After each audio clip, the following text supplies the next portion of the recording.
Thank you, Mr. President. Colleagues, I'm in strong opposition to LB390. This is my first year on the Education Committee, and I moved to that committee to kind of provide more balance on the committees, basically. So I've been learning a lot about what role the legislature plays in education of students in Nebraska through the work of the Education Committee. We have, of course, school boards, we have Board of Education, we have at the district level and individual school level choices get made. And what has surprised me most and makes me feel like I'm going a little crazy, because of course I'm a leftist, I'm a progressive, but I feel like a conservative libertarian in that committee because I cannot believe how much we in the legislature are telling schools to do. And we hear from teachers all the time, you know, I'm sure all of us before we were elected in our whole lives, we hear from teachers all the time about what a burden it is on them to comply with all of the requirements put on them from the federal government, from the U.S. Department of Education, from the Board of Education, from school boards, from parents' expectations, and also from the state legislature. And this is a bill, to me, that is just giving more chores for teachers to do, more chores and tasks for educators to do, for what? For what? For nothing, so that we lawmakers in this body can go back to our constituents and say we did something. This is not something that we need to do. I think it's busy work, it's chores, it's us meddling in the work of people who already know what they're doing. The Nebraska legislature keeps pushing more surveillance, more control, more government interference in people's lives, and LB390 is just another example of this latest obsession with monitoring, controlling, and, you know, controlling way too much what people think, what people do, and what people read. This bill, basically forces schools to spy on students. It turns librarians and teachers into informants, monitoring and reporting on what books students check out. In my view, and I said this in the executive session, I think that students should feel safe exploring ideas, learning about themselves, accessing books that the school library has also already saw fit to put in the library. If the book is good enough to be in the school library and the student wants to read it, I don't think that a note needs to be sent home or a list needs to be made or a tracker needs to be activated so that people can know what kind of media and content these kids are consuming. And we're talking about books. We aren't talking about websites. We aren't talking about, you know, I've heard concerns over the last many years of kids accessing inappropriate things at school on the internet. That's not what this bill's talking about. We're talking about literal paper-bound books in a library that we're going to be tracking what these kids are reading and sending that home to parents. I think that parents already have enough control. Parents already have the ability to reach out to schools, to reach out to librarians and say, hey, you know, in our family, these are our beliefs, and if my child is checking out books about this and that, if they're looking at this title, I would like to know that. And it's my experience, and it was the testimony of schools, that if a parent came to them and said that would be fine, that would be the expectation, as it has been forever in Nebraska. And I think if we really wanted to protect students, we'd be investing in mental health services, we'd be supporting teachers, we'd be making sure that students have safe home environments. Instead, we're getting another surveillance bill disguised as parents' rights, when what we're really doing is making busy work in chores for teachers. Thank you, Mr. President. Senator Hunt, you are recognized to speak, and this is your third opportunity. Thank you, Mr. President. I might take, if someone would yield me time, one other time, I might appreciate that. I don't know if I'm going to need it, but I'll let you know. I have to respectfully disagree with my friend Senator Conrad. This is heavy-handed. This is, I'm kind of realizing sometimes there's a political calculus when you're in the minority where you say, You know, last year they tried to pass a straight-up book ban where teachers were going to be charged with crimes and thrown in jail and fined and this and that. So why don't we let Senator Merman do something weaker this year? Since we're not going to do a book ban, why don't we let him just make a list of objectionable books so that parents can go look at it and know what their kids are looking at? I say no to all of it. Not everything needs to be a law. We do not need to be nannying and worrying over students and teachers from the legislature in our infinite wisdom, telling them what books they should be allowed to look at. I trust librarians to do that already, and parents already have the right to be involved in their child's education.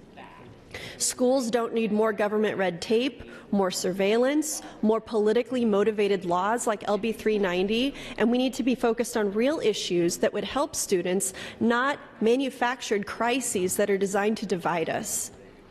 And yes, LB390 is a flavor of that.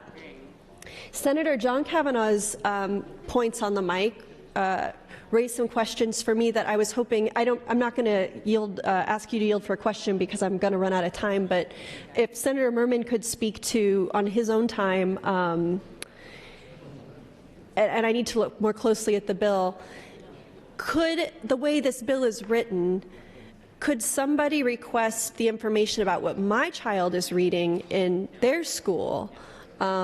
Because my family has been, my family has been targeted for harassment, for stalking. My child has been doxxed at school.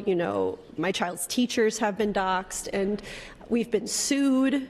And so I know that there are people in Nebraska who would like to target my family further. And if LB390 passes, will that give them another avenue to do that? Will they be able to pull the file on what my kid is reading and then, make some kind of attempt at harassment based on that? That's plausible to me. I can totally imagine that happening, and I bet the people that would like to do that are watching this now and, thinking about that this is something they can do in the future.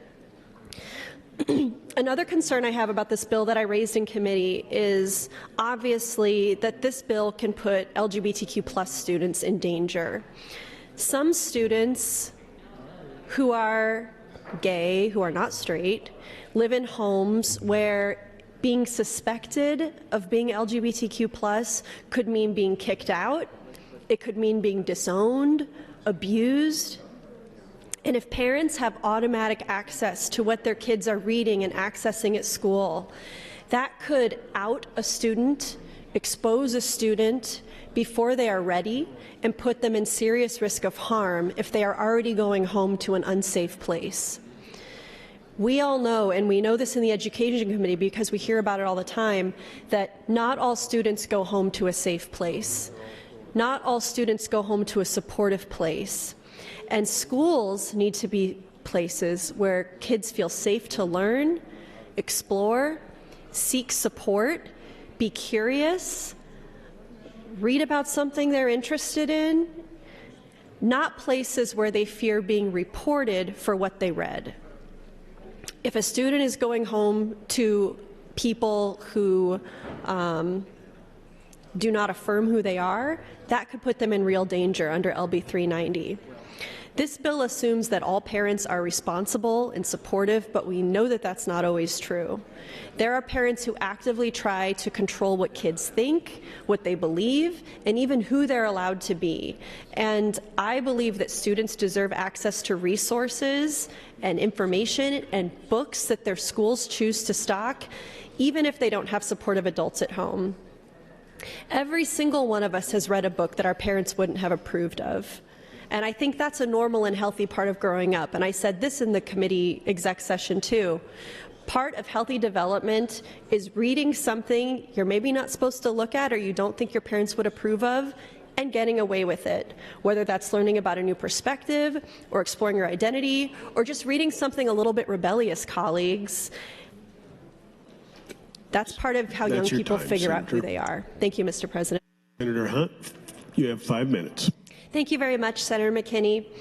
Everything Senator Conrad is saying kind of underlines my position that this bill is not needed. Parents already have the right to monitor what their child checks out from the library. This bill isn't about giving parents access, it's about forcing schools to do surveillance for them, which to me is a backdoor book ban. Instead of putting teachers and librarians in the middle of family conflicts, potentially, the legislature should be focused on making schools safe, making schools inclusive, making schools places where all students feel safe to learn without going home and having to, potentially receive some kind of consequence for what they read at school. Schools, as my friend Senator Conrad was talking about, schools already have systems in place to monitor what children check out at the library, and parents already have the right to go see what that is. Mandating an online catalog for every school library and requiring notification systems is expensive, it's time-consuming, it's a burden on districts, it's the legislature just coming up with a new idea, this time a watered-down book ban, to say that we did something when really we're just giving another chore to districts, another chore to teachers, another thing for them to do with the limited time and resources they have during the day.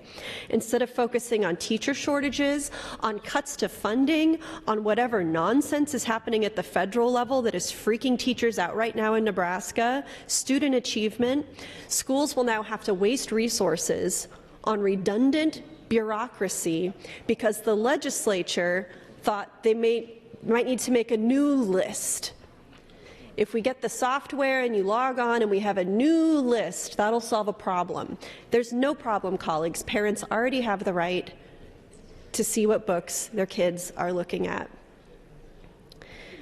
I don't believe that this bill at its heart is about transparency for parents. It's about giving activists a tool to control what books kids are allowed to access.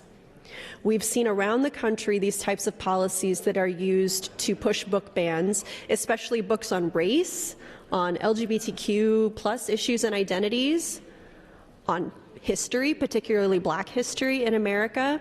Look at what's happening at the federal level. We don't even talk about that in this legislature. I've been waiting for a chance to get on, and that's on me. I've been waiting for a chance to get on the mic and talk about the decimation of the systems at the federal level, which many of you are cheering on, of course, because you think less government is better. But then in the Nebraska legislature, you vote for bills like LB390, which expands government, expands bureaucracy, and puts chores and new lists, new things to do on teachers for what? For what? Schools shouldn't have to waste their time defending books that people want removed. They're already dealing with enough. They're already dealing with cuts to funding. They're already, we have teachers in public schools who are asking questions like, am I allowed to have a rainbow flag on my wall? Am I allowed to say certain things about Black history in America?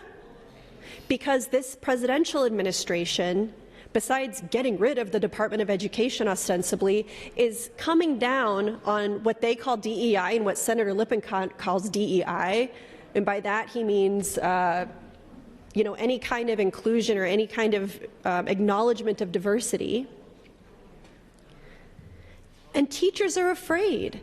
Teachers are afraid of professional consequences for these things. And I've taken up enough time making this point. But the point is, we have to stop undermining student privacy, and we have to stop supporting this culture of surveillance. No more surveillance.